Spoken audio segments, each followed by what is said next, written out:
മാൾഡീവ്സിൽ വന്നാൽ ഒരു തവണയെങ്കിലും ഫിഷിംഗ് ട്രിപ്പ് എക്സ്പ്ലോർ ചെയ്യണം.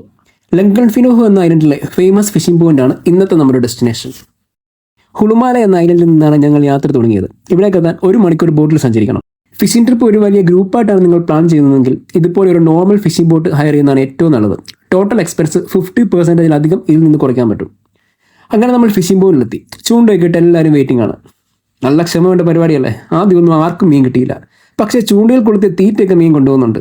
എന്തായാലും ഈവനിങ് ഫിഷിങ്ങിന് വന്നതുകൊണ്ട് സൺസെറ്റിന് വേണ്ടി ഒരുപാട് നേരം വെയിറ്റ് ചെയ്യേണ്ടി വന്നില്ല. നടുക്കടലിൽ നിന്നുകൊണ്ട് സൺസെറ്റ് എൻജോയ് ചെയ്തത് ഒരു വേറിട്ട അനുഭവമായിട്ട് തോന്നി. ഒരു ഫീൽ ഗുഡ് മൂഡ്. അങ്ങനെ കിടിലൻ ഗോൾഡൻ അവർ തീരാറായപ്പോൾ ഇതുവരെ മീൻ കിട്ടാതിരുന്ന നിരാശയൊക്കെ മാറി. മിക്കവർക്കും മീൻ കിട്ടി തുടങ്ങി. അപ്പോഴേക്കും ഫ്രഷ് മീൻ ബോട്ടിൽ വെച്ച് തന്നെ ഗ്രില്ല് ചെയ്യാനുള്ള ടേബിളൊക്കെ റെഡി ആയിട്ടുണ്ടായിരുന്നു. വെട്ടി വൃത്തിയാക്കിയ മീനിൻ്റെ പുറത്ത് നല്ല നാടൻ മിക്സ് തേച്ച് ഗ്രില്ല് ചെയ്തപ്പോഴുള്ള മണം അടിച്ചപ്പോൾ അത് പെട്ടെന്ന് കഴിക്കാൻ തോന്നി. സീ ഫുഡിൻ്റെ ഒരു പ്രത്യേക ടേസ്റ്റാണെന്ന് പറയുന്നത് നേരാണ്.